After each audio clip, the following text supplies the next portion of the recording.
समझ नहीं आ रहा अपने सैलरी इंक्रीमेंट का क्या करूं। बेटा इतना क्या सोच रहा है, अपने म्यूचुअल फंड्स के एसआईपी का टॉप अप करा ले। This is the right time. क्या समझ में नहीं आया। बेटा इतना क्या सोच रहा है, अपने म्यूचुअल फंड्स का एसआईपी टॉपअप करा ले। This is the right time. अब समझा।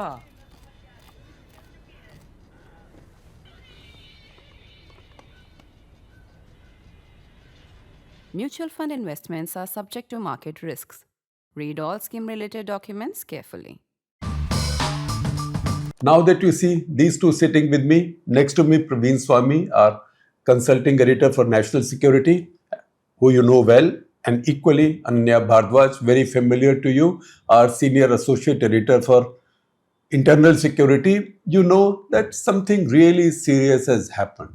There is trouble in the air, and we need to get as much information as possible, because this is still a very cluttered story. The attack in Kashmir, in Pahalgam, we don't even know exactly what the toll is right now, though it looks like it's definitely above 25. It is probably the most serious attack on civilians in maybe 30 years, because the last attack, Pulwama, was on CRPF. This is an attack on innocent civilians, and that too tourists. So it's very well thought out. It's not that somebody said that this is going on between us and the armed forces. This is a deliberate targeting of tourists from all over India to make that kind of impact.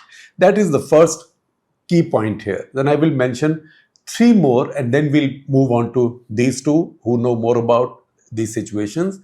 There are 3 points. One, this has happened when JD Vance is in town. There is a pattern to this. This had happened in Kashmir Valley when Bill Clinton had come in 2000. That was the Chiti Singhpura massacre, in which a large number of Sikhs, local Kashmiri Sikhs, were massacred. Similarly, when Vajpayee was going to Lahore on that bus ride, hours before he reached Lahore, 20 people, Hindus, in the Rajouri, two attacks in Rajouri area, one attack in Udhampur area. So in 3 different attacks, simultaneously, 20 were killed. That was obviously to give a backdrop or an unhappy backdrop to that visit, or create a setback to the visit. So once again, that one, then Bill Clinton, and now JD Vance. That's one thing. The second thing is that all of this while, the idea that normalcy had come back to Kashmir Valley, that rested in a big way on the number of tourists going there. Tourists being treated well, tourists coming back happy, and an impression had spread all over the country that things were normal, and that was spreading among the foreigners also, and that's why one of the G20 events was held in Kashmir Valley as well, in Srinagar as well. This is to attack that sense as well. And the third important thing is that you can see that the level of training, the level of understanding, also I would say the sense of organization of the attackers is of a class that we have seen lately, especially in some of the encounters between our Indian special forces and the latter day terrorists. Latter day terrorists are better trained and better motivated, and also better equipped than terrorists of the past. So these are the 3 interesting points, important points that I would underline, and then I will go forward to Praveen. Praveen, what do you make of it? Why this timing? Who's doing it? It's clearly sending a signal at a time when JD Vance is visiting the region, that all is not well. Pay attention to this region. A couple of other points here as well. Just recently, we had Pakistan's Army Chief General Asim Munir make some very aggressive comments in a speech where first he said that, Kashmir is Pakistan's jugular vein, that old cliche. Then he gave another speech to a group of non-resident Pakistanis, saying that this nation was created for the two-nation theory. So quite aggressive language. He's been very upset that India is not opening talks and that India has been quite dismissive of Pakistan. Pakistan internally is bleeding, so the temptation to start something up there as well. The third factor, Shekhar, it's very clear since before the elections, we'd been hearing about these groups of highly trained terrorists roaming around on the Pir Panjal mountains, which divide Jammu and Kashmir, broadly speaking. Now, both Jaish-e-Mohammed and Lashkar-e-Taiba are believed to have sent these guys, but they know what they're doing. They fought against NATO forces in Afghanistan. Their tradecraft, their technique is exceptional. And where in the 90s you had Lashkar and Jaish commanders marrying local women and acting like little emperors, Like domesticated, huh? Acting like little emperors in their area publicly, Showing going off. around, showing off. These guys don't even communicate. I traveled during the last elections for 3 days in the mountains on one of these key infiltration routes, and locals told me that even to get a packet of atta or something, somebody would leave a message saying, take this packet, leave your phone behind and drop this packet at this tree in the jungle, and go back. And then somebody else would be the next stage of that journey, and the next stage.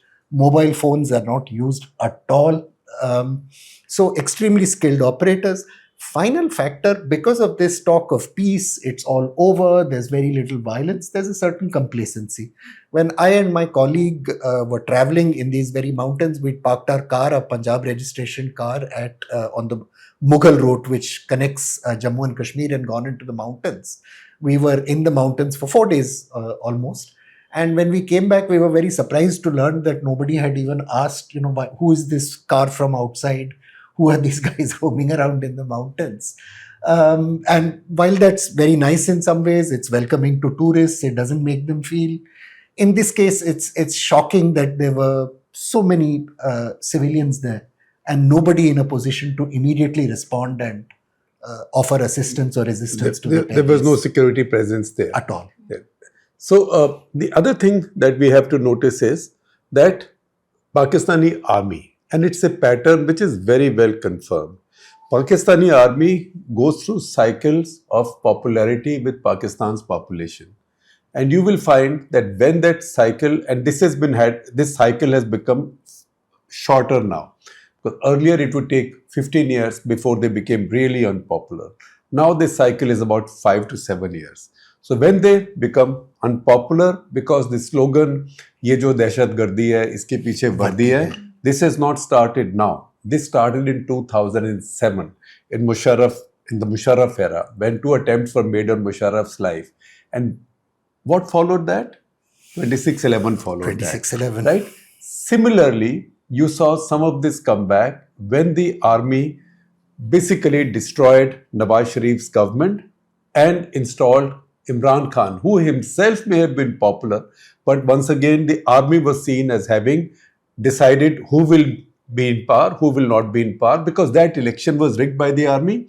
And post-election coalition, if you might call it, that put Imran Khan in power was also put up by the army. So once again, army was losing popularity, particularly in the western provinces of Pakistan, which has been a constant problem. But then in Punjab as well. And then we saw the Pulwama attack, and that was also on the eve of our election. So high impact timing. Whoever wants to do it for what he sees as the best ROI, return on investment, right? Except what do they want as a return? I don't know, because the last time they tried doing this, they got a full-on retaliation from India, and a message was given that India will henceforth not accept any terror attacks in any part of India without retaliation. That old days of just making protests, etc., are now over. And I would have thought that would still be a deterrent for the Pakistanis. However, if you look at the general speech, the Pakistani general speech, it was a rant. And what did that rant say? We had a full Kartak letter on it, of which we'll share a link with you.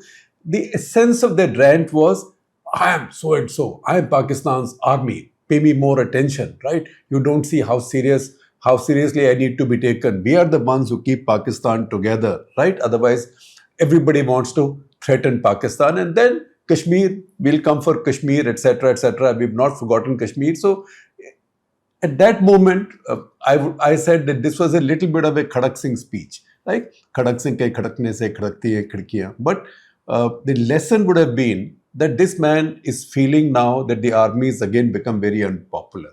Because armies now, Pakistani army is very unpopular in large parts of the country. In fact, it's unpopular in all parts of the country. Particularly now, when they are setting up much larger companies, they were always in business, but now they're setting up this humongous company, which is getting allocated to it tens of thousands of hectares of land in Cholistan area. And there they say they'll carry out corporate farming, for which 6 new canals are being constructed. And people of Sindh and parts of Punjab are up in arms saying that our water is being taken away. So in this situation, Pakistan's army is humongously unpopular. And for him, does he want to be as much of a risk taker as to start something with India now? Because once they start something with India and some action takes place, and that is an excuse to rouse their own public opinion. And Ananya, before I come to you, I'll just give you one example. 2008, 26/11. India had not talked about retaliation. And as we all know, Manmohan Singh government had no plans to retaliate. And yet, Pakistan Air Force was flying F-16s over its cities, making low passes. So first of all, India had no plans. And second, even if you're flying your F-16s to defend yourself, in your territory, you don't have to make low passes. In fact, in your territory, you should be high up so you can see if anybody is coming in. It makes no sense. But the idea of making those low passes was that population hears the jet sounds and a warlike mood builds up. So 2007, Pakistani army, which was really at the nadir of its public image, suddenly came back into respect. So that's a game that the Pakistani army has played often enough, and that's a game that India and also the international community is familiar with. That said, Ananya, give us a sense of what exactly happened, why it happened, and what's likely to follow now. So the details are still coming in as to how it happened and what the chronology was. But from what we know till now, there were about at least 6 terrorists with AK-47s. They were in a khaki uniform. So they opened fire. In fact, what happened was that they asked certain tourists for their ID cards, and they identified, basically singled them out, by seeing their ID cards, and then they all opened fire. And since if you've been to Baisaran Medan, you know that it's an open area. So yes, we were there about 2 years back. Yeah. In fact, around time the yatra was also on. Right. And everybody was relaxed. It looked like there was normalcy. Yeah. So, and it is a place which is, which a lot of tourists go to, and this is the tourist season, start of the tourist season. So there were a lot of people there. Mostly it is very crowded. There are tea stalls that are on the periphery, and it's an open Maidan. So there is no place that a person can go and hide or take shelter in case something like this happens, which is why we assume the casualties are so many. So right now what we know is that the toll is 28 dead. But a lot of them are injured, and a lot of people are critical. So this may rise, this toll may rise. We are still getting confirmation. Although I hope not, but you never know, because Yes. this is at very close range. Of course. And these are really high velocity Right. weapons. Yeah, so this happened around 2:30 in the afternoon, and at around 2:45, a woman made a PCR call. And what Praveen mentioned, complacency is the biggest thing, because there was no security, no policemen, no one from the security forces that was deployed in the area.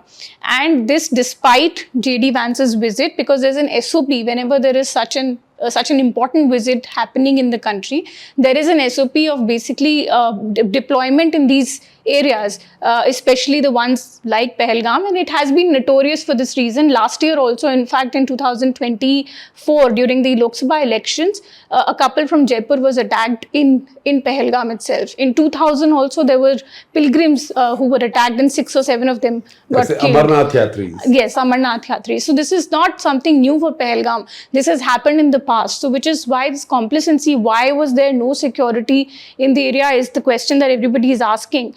And despite such an important visit. So this is what the facts are till now, but we are still gathering more information. And another interesting bit, I mean, the investigators have told us that there are about at least 6, like I said, and they came in groups of 2. 2 of them among these 6 are local Kashmiris, and rest of them are foreign terrorists. Now they are saying that these 2 people had basically gone to Pakistan in 2017 to train, and they trained there for 7 years, and then they infiltrated in the last batch of infiltration that happened, what Praveen mentioned, and that is how they planned this incident around Vance's visit. Another thing that the security officials are telling us is also that there are about 60 active foreign terrorists in the valley as of now, the data that the intelligence collects. 60 terrorist FTs, and 35 of them are from Lashkar-e-Taiba, and LET, the TRF, which is the arm of LET, has taken, has owned up to this terror attack, and about 20-25 odd are from Jaish, and then other Hizbul Mujahideen and others. Yeah, TRF is just a cover. So Yes. what does TRF mean? The Resistance Front. It's in fact, most of these operations are believed to be led by somebody called Sajid Jat or Sajid Langra, because he's lame in one leg.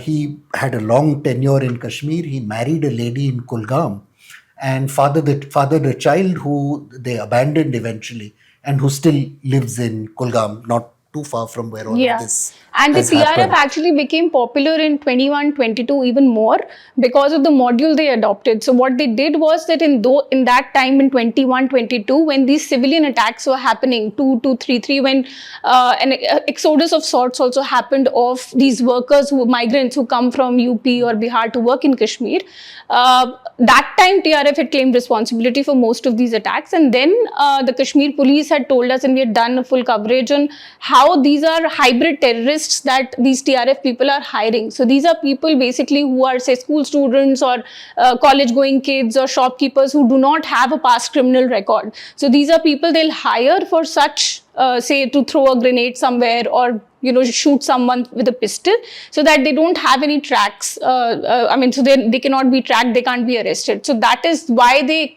basically justified those rise in civilian killings in 21-22 on these hybrid terrorist kind of module that TRF was using.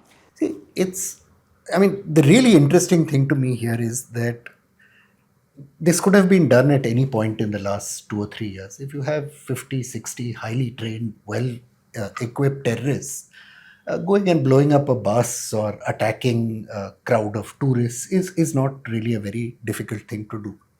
And one reason I think Pakistan was very restrained about its actions was the fear of provoking a Pulwama-like crisis. A response from India. A response from India. But response will take place. I can't believe that there will not be a response. There will be a response. It's possible that in General Munir's mind, or in some smart guy's mind in Ampada, they feel that a crisis would be to their advantage for a couple of reasons. One, there is a new administration in DC. That administration has no interest in India, Pakistan, or South Asia. In fact, they have no interest in Pakistan. And this may compel them or draw interest. A crisis may draw Washington's interest, which the Pakistanis may believe would work to their favor. I don't think it would, but that may be their belief. The second factor may simply be that, the thing with having terrorism where you have disciplined groups with instructions to kill 3 soldiers or 2 soldiers is that you can't calibrate these things ever perfectly. We had an incident where a bus was attacked of pilgrims near Riyasi, in the Jammu area, in the Mata Vaishno Devi shrine. and people were killed in that burst of fire, and the bus went into a khud. But when a bus goes into a khud or there's a burst of fire, it may not be 3 people, it may be 30 people. Even in Pulwama, where the CRPF bus was But attacked. in that case, fortunately, only 3 died, more didn't die. And if the bus had not gone down in the khud, They may have probably been- they would have massacred everybody. So this intention has been there. There. Again, with Pulwama, if the suicide bomber had been a second off or a second and a half off, the outcome would have been different. So many people would not have died. So it's a dangerous game for Pakistan to be playing. I don't know if some general in the ISI said, kill 27 people on that Maidan. The orders were probably do something that draws attention at this time. JD Vance is here. And maybe Pakistan will find that it's got more than it bargained for. So it's like to try and internationalize the issue once again. When India has got you in a situation whereby Kashmir doesn't matter Over. and Pakistan doesn't matter. Pakistan doesn't matter because India doesn't even talk of Pakistan anymore. So it's the Pakistani army crying for attention. Absolutely. I mean, it's interesting to me, and I don't fully understand it, but I'm told that at various track 2 events where eminent diplomats and military leaders from Pakistan have met with their counterparts from India, the one message they're always bringing to the table is talk to us about Kashmir.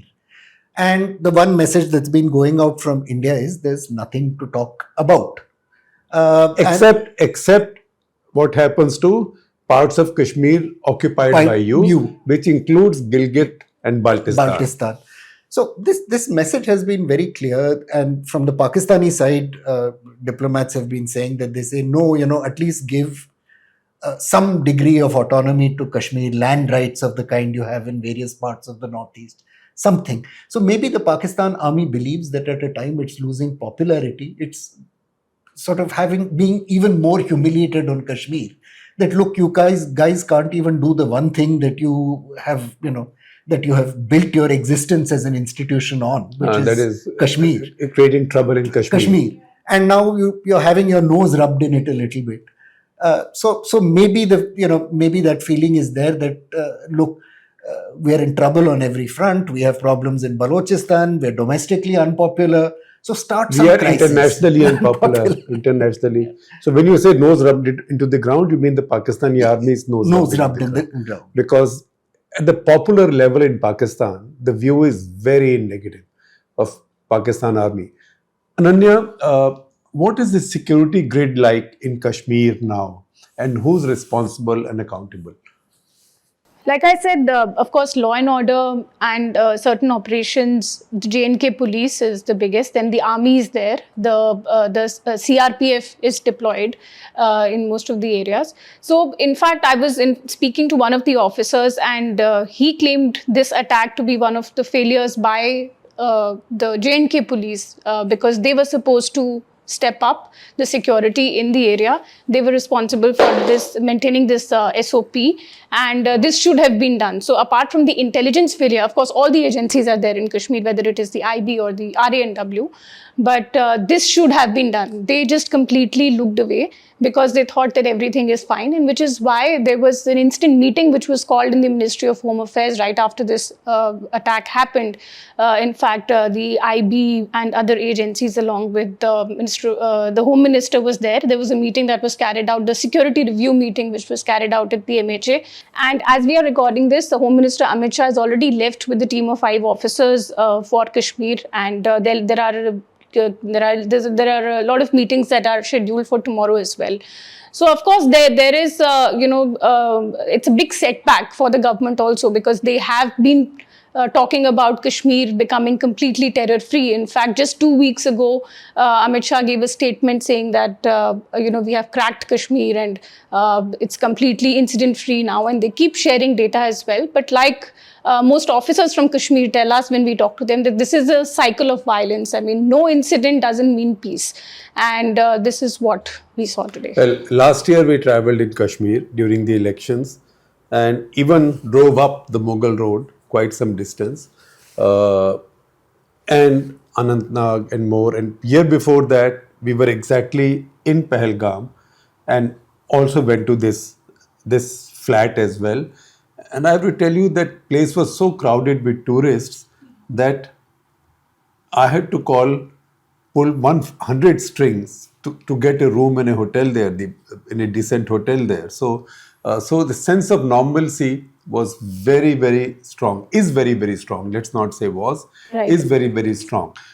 Praveen, what could the Indian response be and what should the Indian response be? This is an important day, so we are also letting some opinion get into this. So that's a tough question. I would hate to be in a position of responsibility today.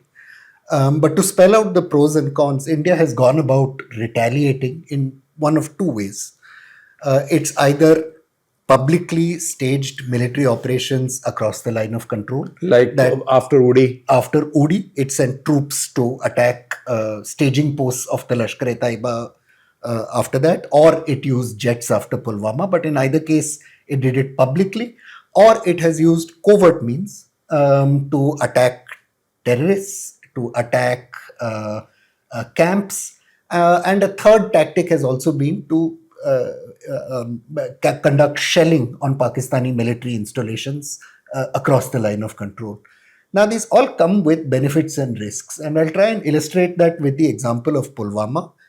Yes, Pulwama scored major successes. It led after Pulwama to a decline of violence in Kashmir, but it also imposed enormous crisis-like strains on India. Risking a full-scale conventional war is obviously a big decision to take when, after all, we are discussing one terror incident. The second means that's been used, which is to hotten up the line of control and to punish Pakistani military positions, also creates problems for the Indian army, because a hot line of control means it's easier for infiltrators to cross under the cover of shelling from the other side. The third option is covert means to target Pakistan tit for tat. That can be effective if you can eliminate top leaders and create some fear. The Israelis have been good at that. The question would be in a Pakistan where anyway every day some bomb is blowing up or some train is being attacked. If one more bomb blows up, it doesn't have the same impact as a bomb blowing up in Kashmir. And a covert action cannot be publicized as so you your can't action. take credit for it politically. Yeah. The Israelis have found various ways around that. They let things drop, or things come out from here and there.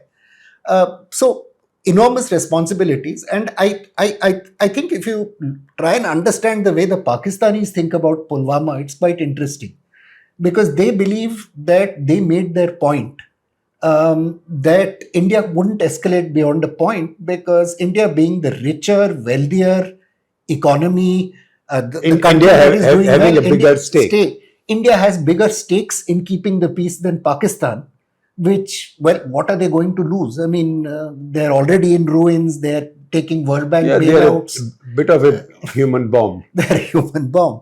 So they may feel they have less to lose, in risking a crisis.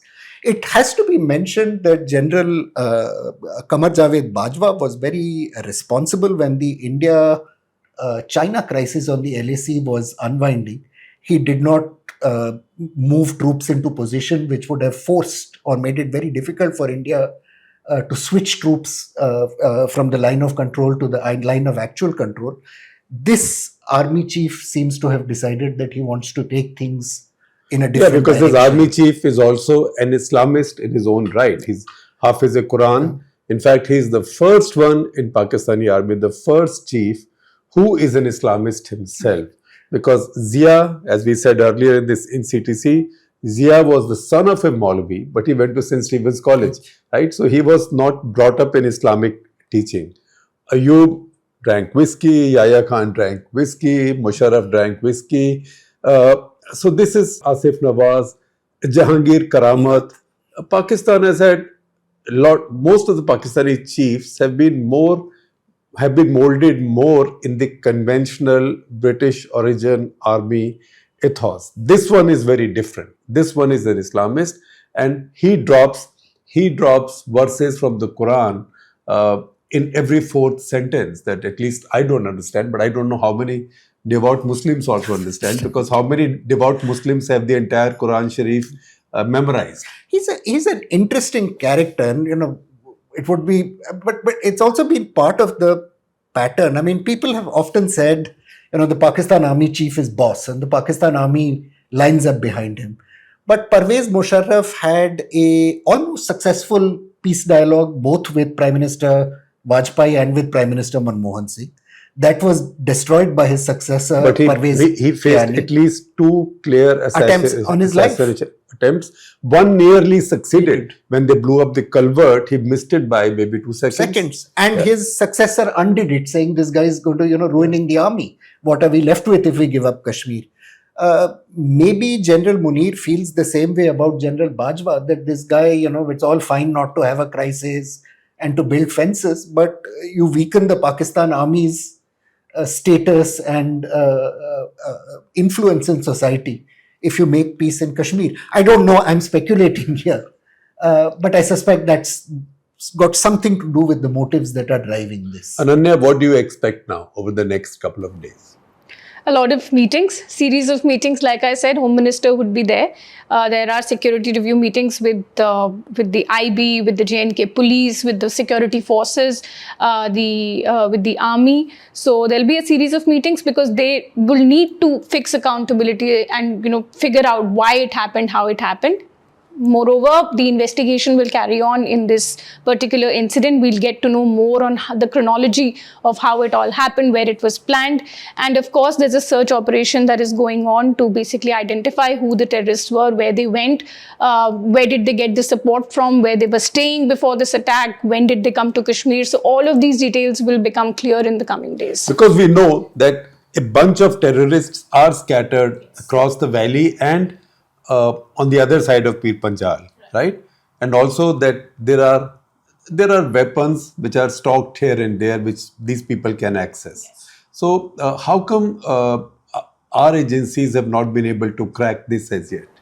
That's a big question. In fact, when you ask them, they tell you that we know that these people are there, the weapons are there, but we don't know where they are. They do get intelligence inputs at times. There are operations that are carried out. There are recoveries that are made, but clearly they are not enough.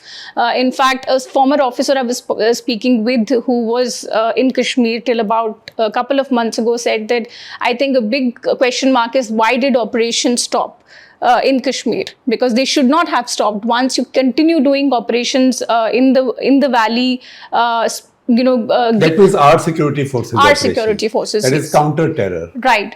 So this would not have happened. I mean, of course, now everybody will claim that, this should have been done, this was not done. But then let's see what comes out of these meetings and what the investigation throws up in this particular case. So in fairness, I mean, I think if you look at the map, these are gigantic sprawling mountains. If you know there is a terrorist on top of that mountain over there with certainty, which you never will, it's going to take you hours to get up there. And some of the best successes that were registered in the period up to 2003 were by local recruits who from Gujar and Bakarwal communities who had joined with the Jammu and Kashmir police. And one of the unfortunate things that happened in the period after Article 370 was revoked was the Jammu and Kashmir cadre as a separate cadre was done away with. And a lot of resentments, a lot of service issues cropped up which have never been fully resolved.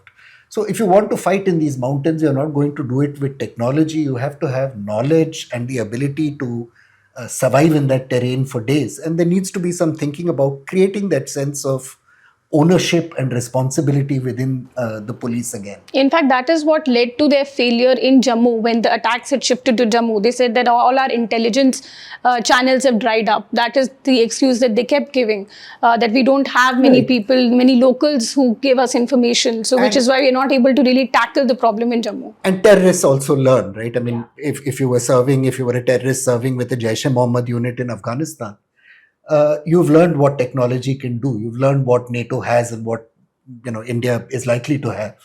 and you know And how you to- also know what not to do. you Yeah. know what not to do, and you've learned the hard Which way. is the use of mobile phones mostly. The use of mobile phones, disclosing your movements to anybody, maintaining connections with the community, with anyone who may betray you. So they've learned their skills. We have to up our game,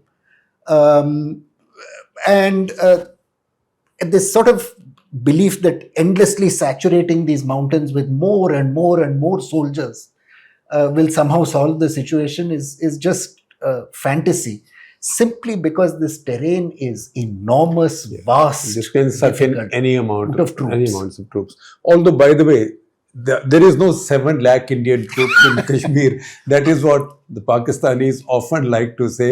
I mean, even if you counted the limbs and multiplied by 2, you will not get to that number. Absolutely. Right? Our contributor General Panag, in fact, publicly discosed some figures during this And he tenure in office. was Northern Army commander. And I think at that point, if my memory serves me correctly, leaving aside troops On the deployed on the LOC. who will be there, whether there's Yes. peace or conflict, there were some 70,000 on counter-insurgency duties. The Jammu and Kashmir police is another 100,000, but that includes people on traffic duties, on VIP Administration, duties, etc. administration, and so on and so forth. So the numbers are manageable, but the answer is doing this more smartly, not not letting ourselves get sucked into an expensive and draining situation. And that is something that both of you have highlighted in the past, that route over the old Mughal road and Pir Panjal ranges, that has been exploited by infiltrators coming from the other side, because that grid was weakened with that LAC crisis. with that unit. As you people have been writing, that one large division-sized army unit, I think it was called Uniform Force. In Udhampur, that's right. A lot of the troops which was were allocated to that region, that had been moved to Ladakh, to LAC, to face the Chinese, and that had created a vacuum. And now, as Snehesh Alex Phillip has reported, one of the divisions from a strike corps is being re-equipped and reoriented to fill in that role in this area. It's very important that there be an adequate security grid for Jammu. But again, I think it's worth remembering that this region is just enormous. You cannot post troops at every village yes. and at every road. We sometimes look at these mountains and think, oh, there's a road from here, so it's a day to get from here to here. Mountain communities know there are 100 shortcuts to get from A to B across the hills very, very quickly. From the place where this killing has happened, these tragic killings in Pahalgam has happened, you can head north into the Zanskar range and Kargil very easily. You'll be there in a day. You can head the other way back into Jammu. These mountains are a terrorist paradise. And these are thickly wooded. And Very often. And they have caves as well. Right. And again, they're not uninhabited. So people sometimes ask me why drones don't spot terrorists. Well, there are shepherds, there are villagers, there are communities that live in these mountains. And if you put your gun aside, a terrorist walking on a mountain doesn't look any different to an ordinary villager walking on a mountain. So tech isn't always have a magic solution to this. You need intelligence. And to get that intelligence, you need local people on your side. Well, we are now watching what response there is. I think we can be quite sure that there will be an Indian response, and there will be a large scale and disproportionate Indian response to become a new deterrent, because it looks like the deterrence of Pulwama has now worn thin. So let us see what will happen. As details come, we'll talk more about it. The only thing I'd say for now is that immediately the complacency that has crept into the overall security situation in the Kashmir Valley, that is now gone again. So tension levels will be back and security forces will be out in strength, and security grid will now once again be a live, active security grid. Do you both agree, or you have something to add? Absolutely. I think that is what is going to happen, because that is what they need to fix. And I also suspect that this story will stay with us for the next couple of days. So we might be needing people like these two again. So stay with us. We try to give you analysis and understanding without the noise and without the sensationalism and without exaggeration, and definitely without telling any lies. Lies in the sense of, oh, I know this from inside the investigation of NIA or JK police, etc. Right now, everybody is gathering their wits. So to think that they've already started investigations and they have enough, and this is also leaking to journalists, that's a bit rich. So please do not expect any of that from us. I know you've been watching us, you've been hearing us, you've been reading us for a long time. You know not to expect cheap sensationalism from us. It is just that it's very sad that such an incident has happened. Our condolences and sympathies with the families of those who've suffered, and you know what, there will be consequences. Nobody can do these things and then expect that there will be no consequences, or the Indian side will offer the other cheek. That's not going to happen.